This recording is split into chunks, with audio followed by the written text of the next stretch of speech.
Imagine a crowded mall during the holidays, where a woman in a wheelchair is just trying to shop.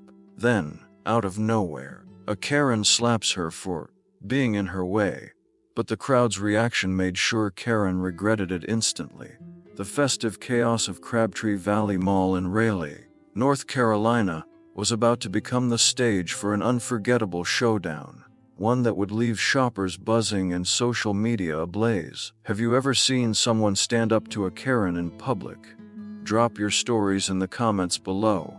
It was a vibrant Saturday afternoon, the kind where the holiday spirit and consumer frenzy collide in a whirlwind of twinkling lights and jingle bells.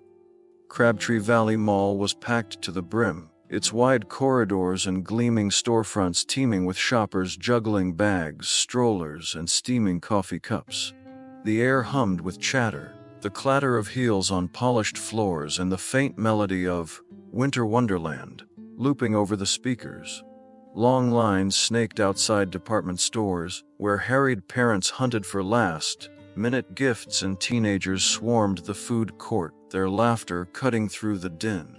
The festive chaos was electric, a microcosm of holiday cheer laced with the tension of too many people in too little space. Amid the bustle, Jake patrolled the mall with the steady gait of a man who'd seen it all. At 50, the former Army veteran turned security guard was a fixture at Crabtree, his broad shoulders and calm demeanor a reassuring presence. His dark blue uniform was crisp, his badge glinting under the mall's bright lights, but it was his warm smile that made him a favorite among regulars. Jake had a knack for diffusing squabbles, whether it was a lost child or an irate customer arguing over a parking spot, with a mix of humor and quiet authority. Today, his watchful eyes scanned the crowd, catching the rhythm of the mall, the hurried, the joyful, the overwhelmed. He nodded at a passing store clerk, exchanged a quick joke with a janitor, and kept moving, his radio crackling softly at his hip. Near the heart of the mall, Sarah navigated the crowded aisles with a practiced hand, her wheelchair gliding smoothly despite the chaos.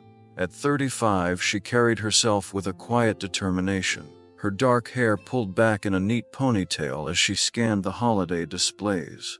A spinal injury from a car accident 5 years ago had changed her life, but not her spirit. Today she was shopping with her friend Emily, a bubbly redhead who walked beside her, clutching a list of gift ideas.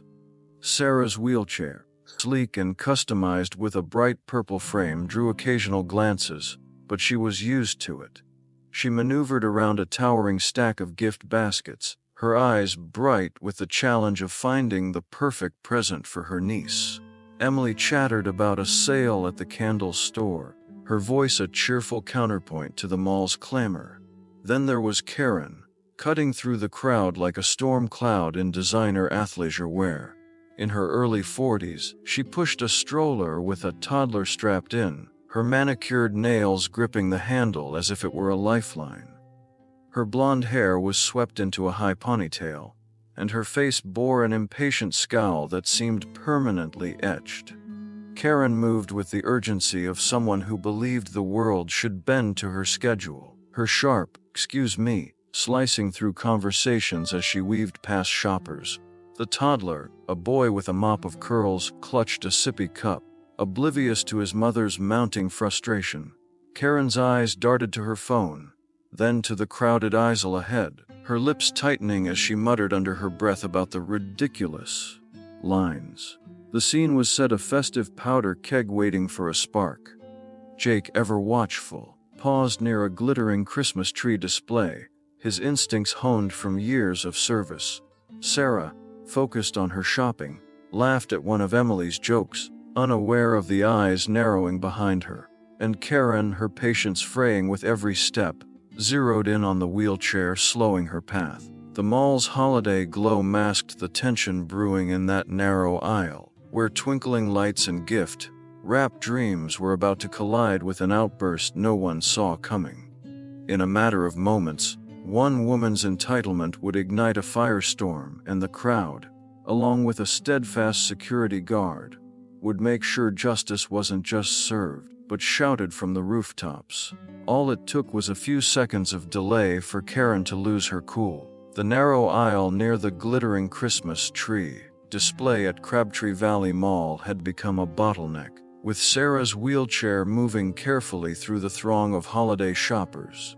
Gift baskets and sparkling ornaments lined the shelves, leaving little room to maneuver. Sarah, focused on avoiding a precarious stack of snowflake-shaped candles, didn't notice Karen's stroller inching closer behind her, the toddler's sippy cup rattling against the frame.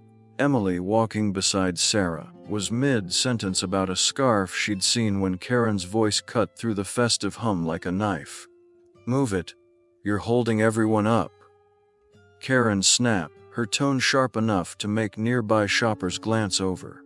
Her face was flushed, her high ponytail swaying as she leaned forward, gripping the stroller. Sarah paused, her hands steady on her wheelchair's controls, and turned slightly to face the woman. With a calm she'd honed over years of navigating public spaces, she said, "I'm moving as fast as I can. It's a bit tight here." Karen's eyes narrowed, as if Sarah's composure was a personal affront. "You're doing this on purpose," she shouted, her voice rising to a pitch that silenced nearby chatter. Shoppers froze, their bags crinkling as they turned to watch. Before Sarah could respond, Karen's hand shot out, delivering a sharp slap across Sarah's cheek. The crack echoed in the aisle, followed by Sarah's gasp and a collective intake of breath from onlookers. Karen stood defiantly, arms crossed, her toddler staring wide-eyed from the stroller. Jake, stationed near the entrance of a nearby jewelry store, caught the sound of the slap like a gunshot in his periphery. His head snapped toward the noise, his military training kicking in as he scanned the crowd. He saw Sarah's shocked expression, her hand touching her reddened cheek, and Emily's jaw dropping beside her. Karen, unapologetic, glared down at Sarah as if daring her to react. Jake's boots hit the floor with purpose, weaving through startled shoppers to reach the scene in seconds, his radio bouncing against his hip. "Ma'am, what's going on here?" Jake asked, his voice calm but carrying the weight of authority. His eyes flicked from Sarah, still reeling, to Karen, whose scowl deepened at his arrival. Before Sarah or Emily could speak, Karen launched into her defense, pointing a manicured finger at Sarah. She was blocking the aisle deliberately. "I've been stuck behind her for ages, and she wouldn't move. I have places to be." Emily, her face flushed with anger, stepped forward, her voice trembling but firm. "That's a lie. Sarah's in a wheelchair. She's just trying to shop like everyone else. You can't just hit someone because you're impatient." Sarah, regaining her composure, nodded quietly, her hand still on her cheek. "I wasn't blocking anyone on purpose," she said softly, her eyes meeting Jake's. "I have every right to be here." Jake's jaw tightened as he processed the scene. Sarah's wheelchair, Karen's stroller, the narrow aisle clogged with curious onlookers. The festive lights overhead seemed to mock the tension below. He turned to Karen, his tone measured but unyielding. "Hitting someone is unacceptable, ma'am. I need you to explain exactly what happened, and I need you to stay calm."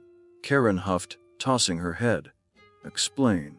I just told you. She's faking it, playing the victim to ruin my day." Her words dripped with contempt, each one landing like a spark in dry grass. Shoppers nearby began to murmur, their disapproval rippling through the crowd. Emily's eyes blazed, and Sarah's hands gripped her wheelchair, her dignity unshaken despite the sting on her cheek.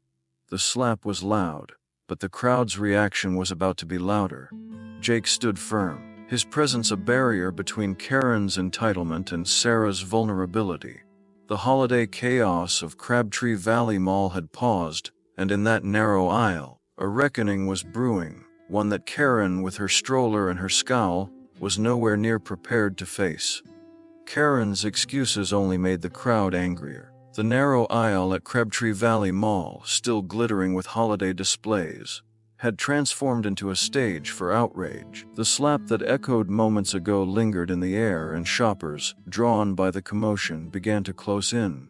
Some clutched their bags, wide-eyed, while others pulled out their phones, the soft clicks of cameras punctuating the tension. A middle-aged man in a Santa hat, standing near a stack of gift baskets, shouted, "You can't just hit someone like that!" His voice sparked murmurs of agreement, and the crowd's energy shifted from curiosity to indignation. Sarah sat in her wheelchair, her cheeks still stinging, but her composure intact. Emily stood protectively beside her, glaring at Karen, who remained defiant, her arms crossed and her stroller parked at an angle, blocking part of the aisle. Karen's toddler, sensing the tension, began to fuss, his sippy cup rolling onto the floor. But Karen ignored him, her focus locked on Jake, the security guard whose calm presence held the scene together. "This is ridiculous!" Karen snapped, waving her phone like a weapon. She was faking it, holding up the line on purpose, "You're all taking her side without even listening to me." Her words were like gasoline on a fire. A woman in a red coat, holding a tray of coffee cups, stepped closer to Sarah and asked softly, "Are you okay, honey?" Sarah nodded, managing a small smile, but the crowd's attention zeroed in on Karen, faking it. A young man in a hoodie scoffed, his phone recording the scene. "She's in a wheelchair, lady. What's your problem?" The murmurs grew louder, a chorus of disapproval that made Karen's scowl falter for the first time. Jake, his military-honed instincts keeping him steady, raised a hand to quiet the crowd. "Everyone, please, let's keep this under control," he said, his voice firm but not harsh. He turned to Karen, his eyes narrowing slightly. "Ma'am, your actions were unacceptable. You need to apologize to this woman right now." His tone left no room for negotiation, but Karen wasn't backing down. She thrust her phone toward Jake, nearly hitting his chest. "Apologize. I'm calling mall management. You're harassing me, and I won't stand for it." The crowd's reaction was immediate. "Harassing you?" A teenage girl with a shopping bag gasped, her voice dripping with disbelief. "You slapped someone?" Others nodded, their phones still rolling, capturing Karen's every word. A burly man in a flannel shirt stepped forward, his arms crossed. "You don't get to hit a disabled person and then play the victim. Own up to it." The aisle, already cramped with Sarah's wheelchair and Karen's stroller, felt smaller as more shoppers pressed in, their voices blending into a hum of outrage. Sarah, her hands steady on her wheelchair, spoke quietly to Emily. "I just wanted to shop," she said, her voice barely audible over the crowd. Emily squeezed her shoulder, her eyes blazing as she glared at Karen. "She's not getting away with this," Emily whispered nearby. A woman knelt to pick up the toddler's sippy cup, placing it gently back in the stroller, her expression one of pity for the child caught in the chaos. Jake, sensing the situation teetering on the edge, adjusted his stance, his radio crackling softly at his hip. He'd seen entitled customers before, but Karen's audacity was on another level. "Ma'am," he said, his voice cutting through her protests, "you assaulted someone in my mall. That's not a discussion, it's a fact. You can apologize now, or we can escalate this further." His words carried the weight of his army days, calm but unyielding, and for a moment, Karen's bravado flickered. But she doubled down, her voice rising to a shrill pitch. "Escalate. I'm the one being attacked here. You're all ganging up on me because of her." She jabbed a finger towards Sarah, who met her gaze with quiet dignity. The crowd erupted, their voices overlapping in a wave of scorn. "Shame on you," a grandmotherly woman called out, shaking her head. "Apologize," another voice demanded, the word catching like wildfire. The festive lights overhead twinkled mockingly, illuminating Karen's crumbling defiance. Her stroller, her phone, her designer athleisure wear. None of it could shield her from the crowd's growing fury. Jake stood firm, his presence an anchor in the chaos, while Sarah's wheelchair remained a silent testament to her resilience. Karen thought she could talk her way out, but the crowd had other plans. The crowd's chants grew deafening, and Karen realized she was trapped. The narrow aisle at Crabtree Valley Mall, still cluttered with holiday gift displays, had become a pressure cooker. Shoppers, now dozens strong, formed a tight semicircle around Karen, their voices united in a rhythmic, "Apologize! Apologize!" Sarah's wheelchair remained at the center of the scene, her calm dignity a stark contrast to Karen's flushed, defiant face. Emily stood protectively beside Sarah, her eyes fierce, while Karen's stroller, with her toddler now whimpering softly, was hemmed in by the crowd. A woman in a green scarf, her phone raised to record, yelled, "You don't hit someone in a wheelchair!" The words ignited another wave of agreement, and several shoppers stepped forward, blocking Karen's path as she tried to maneuver her stroller away. Karen's bravado cracked under the weight of the crowd's fury. Her phone, which she'd waved like a shield moments ago, now hung limply in her hand. "This is harassment," she shouted, but her voice was drowned out by the chants. Her eyes darted frantically, searching for an escape, but the aisle was a wall of indignant faces and flashing cameras. A teenage boy in a beanie smirked, his phone capturing every second. "Keep talking, lady. You're just making it worse," he said, earning nods from those nearby. Jake, the security guard, stood like a pillar amid the chaos, his dark blue uniform a symbol of order. His military training kept his expression neutral, but his eyes were locked on Karen, assessing her every move. "Mom," he said, his voice cutting through the noise like a blade, "you need to apologize to this woman now. This doesn't end until you do." His tone was firm, leaving no room for her usual deflections. The crowd quieted slightly, eager to hear her response, their phones still rolling. Karen, cornered, muttered a half-hearted, "I'm sorry," her words barely audible and dripping with insincerity. She avoided Sarah's gaze, staring instead at the floor, her lips pursed. The crowd erupted in boos, their outrage flaring anew. "That's not an apology!" a man in a leather jacket shouted, his arms crossed. "Say it like you mean it!" Another voice called, and the chants of "apologize" resumed, louder than before. Sarah, her hands steady on her wheelchair, looked at Karen with quiet resolve, her cheeks still faintly red from the slap. Emily, trembling with anger, whispered to Sarah, "She doesn't get to half-ass this." Jake raised a hand, silencing the crowd again. "That won't cut it," he said to Karen, his voice low but carrying the weight of authority. "What you did wasn't just wrong. It's assault and against a disabled person. That's serious." He paused, letting the words sink in, then continued. "In North Carolina, under General Statute 1432-1, assaulting a disabled person can be charged as aggravated assault, a Class F felony. That's up to 62 months in prison and a $250,000 fine. I've already called the police, and they're on their way." The crowd gasped, a mix of shock and satisfaction rippling through them. Karen's face paled, her phone slipping slightly in her grip. You're bluffing," she stammered, but the quiver in her voice betrayed her fear. Jake didn't flinch. "I don't bluff, ma'am.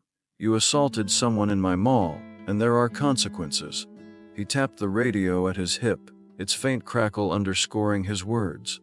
The crowd's energy surged, their phones capturing Karen's unraveling composure, the twinkling holiday lights overhead casting an ironic glow on her predicament. Sarah spoke for the first time since the slap, her voice soft but clear. "I just wanted to shop," she said, addressing Jake but loud enough for the crowd to hear. "I didn't deserve this." Her words were simple, but they landed like a gavel, silencing the murmurs. The woman in the green scarf nodded, her eyes glistening. "You're right, sweetheart," she said, glaring at Karen. "She's the one who should be ashamed." Karen's toddler began to cry, his small wails cutting through the tension. A nearby shopper, the same grandmotherly woman who'd spoken earlier, knelt to soothe the child, murmuring softly as she handed him his sippy cup. Karen barely noticed, her focus consumed by the crowd's unrelenting pressure and Jake's unyielding stance. The aisle, with its gift baskets and Sarah's purple, framed wheelchair, felt like a shrinking cage. Karen's apology was just the start. Her real consequences were coming fast. The incident didn't end with Karen's apology. It went viral and shook the town. By the time the police escorted Karen out of Crabtree Valley Mall, the videos captured by shoppers' phones were already spreading like wildfire across social media. Clips of her slap, her half-hearted apology, and the crowd's thunderous chants of "apologize" racked up thousands of views within hours, tagged with hashtags like #TieWheelchairKaren and #5Justice for Sarah. The narrow aisle, with its twinkling holiday lights and cluttered gift displays, became an unlikely backdrop for a story that gripped Raleigh and beyond. Sarah's wheelchair, Karen's stroller, and Jake's steady presence were frozen in countless screenshots, each frame fueling the public's outrage.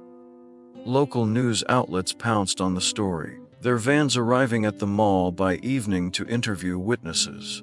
Jake, still in his dark blue security uniform, spoke briefly to a reporter outside the mall's entrance, his radio clipped to his belt. "I just did my job," he said, his voice calm but firm.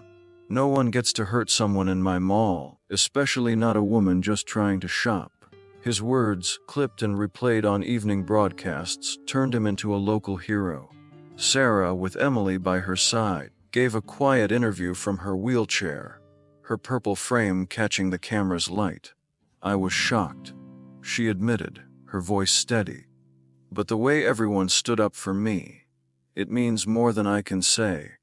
Her grace under pressure only amplified the public's support, with comments flooding social media praising her strength. The community rallied around Sarah in ways that went beyond the viral moment. A local mobility shop, touched by her story, donated a custom wheelchair accessory, a sleek cup-holder and phone mount, to improve her daily navigation. Mall staff, many of whom knew Sarah as a regular, organized a small event in the food court days later, presenting her with a gift card and a handwritten card signed by dozens of employees. Emily, ever her fierce advocate, helped Sarah embrace the support, encouraging her to see the kindness as a counterbalance to Karen's cruelty. A crowdfunding campaign, started by a shopper who'd recorded the incident, raised thousands for a local disability advocacy group in Sarah's name, with donations pouring in from across North Carolina. Karen, meanwhile, faced a brutal reckoning. Identified online within hours thanks to the crowd's videos, her name and face became synonymous with entitlement. Her employer, a trendy boutique in downtown Raleigh, issued a statement condemning her actions and announced her termination, citing the damage to their reputation.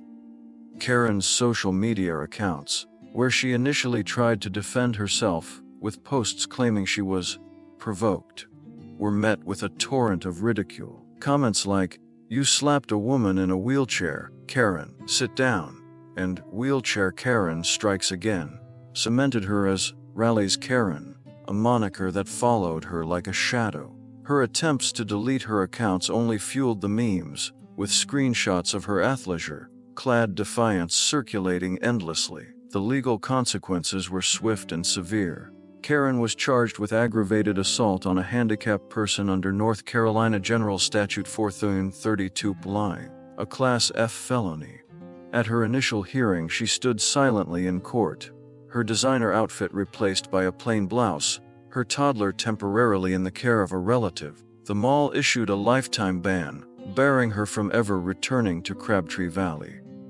The stroller, left behind in the chaos of her arrest, was retrieved by police and stored as evidence, a mundane relic of her downfall. Prosecutors, citing the overwhelming video evidence and witness statements, pushed for a strong penalty, and the judge's stern expression during the hearing hinted at the road ahead. The story's impact rippled through Raleigh, sparking conversations about disability rights and public accountability. Shoppers returned to the mall's festive aisles, but the memory of that Saturday lingered, a reminder of what happens when entitlement meets justice. Sarah, bolstered by the community's embrace, began speaking out more, sharing her story at a local advocacy event. Jake, ever the quiet professional, resumed his patrols, his badge gleaming under the holiday lights. While Karen faced her reckoning, Sarah and Jake became symbols of resilience, their actions in that narrow aisle echoing far beyond the mall's walls. Justice wasn't just served, It sent a message to every Karen out there. Weeks after the explosive incident at Crabtree Valley Mall, the courtroom was quiet but charged with anticipation. Karen, stripped of her designer athleisure and defiant scowl, stood before the judge, her face pale. To avoid a harsher sentence, she pleaded guilty to aggravated assault on a handicapped person under North Carolina General Statute 1432(1)(a). The judge, unmoved by her attorney's pleas for leniency, sentenced her to a $5,000 fine, 12 months of probation, and 100 hours of community service at a disability support center. An ironic twist that drew murmurs from the gallery. Karen was also ordered to pay Sarah $2,000 in restitution for emotional distress, a sum that felt like a small but symbolic victory. As she left the courtroom, head bowed, the weight of her actions was undeniable. Her stroller and entitlement no longer shields against accountability. Sarah, meanwhile, emerged stronger than ever. Supported by Emily and the Raleigh community, she channeled the ordeal into advocacy. She began speaking at local events, her purple-framed wheelchair a familiar sight at disability rights forums. Her story, amplified by the viral For Justice for Sarah campaign, inspired others to share their experiences, sparking conversations about accessibility and respect. At one event held in the mall's community room, Sarah recounted the incident with quiet power, her voice steady as she described the crowd's support. "I didn't expect so many people to stand up for me," she said, smiling at Emily in the front row. "It showed me what a community can do." The fundraiser started and her name grew, channeling funds into wheelchair ramps and advocacy programs across the city. Jake, the steadfast security guard, received quiet but heartfelt recognition. Mall management honored him with a commendation for his professionalism, pinning a small badge of valor to his dark blue uniform during a staff ceremony. Shoppers, recognizing him from news clips, often stopped to shake his hand or thank him, their gratitude a reminder of the impact of his calm authority. Jake, true to form, brushed off the praise with a modest smile, his boots still pacing the mall's polished floors, his radio crackling softly. "Just doing what's right," he'd say, his eyes scanning the holiday crowds, now returned to their festive chaos. The moral of the story resonated deeply. Respect for all individuals, especially those with disabilities, is non-negotiable, and a united community can hold the entitled accountable. The incident in that narrow aisle, with Sarah's wheelchair and Karen's stroller as its props, became a cautionary tale. It reminded everyone that actions have consequences, and no amount of privilege can outrun justice when people stand together. The twinkling lights of Crabtree Valley Mall, once the backdrop for Karen's outburst, now symbolized a triumph of fairness, a beacon for those who dared to demand better. If you love this story of justice and community spirit, hit that like button, share it with your friends, subscribe to our channel, and don't forget to ring the bell for more inspiring tales. In a world where entitlement often goes unchecked, one brave stand can remind us that respect and justice always win.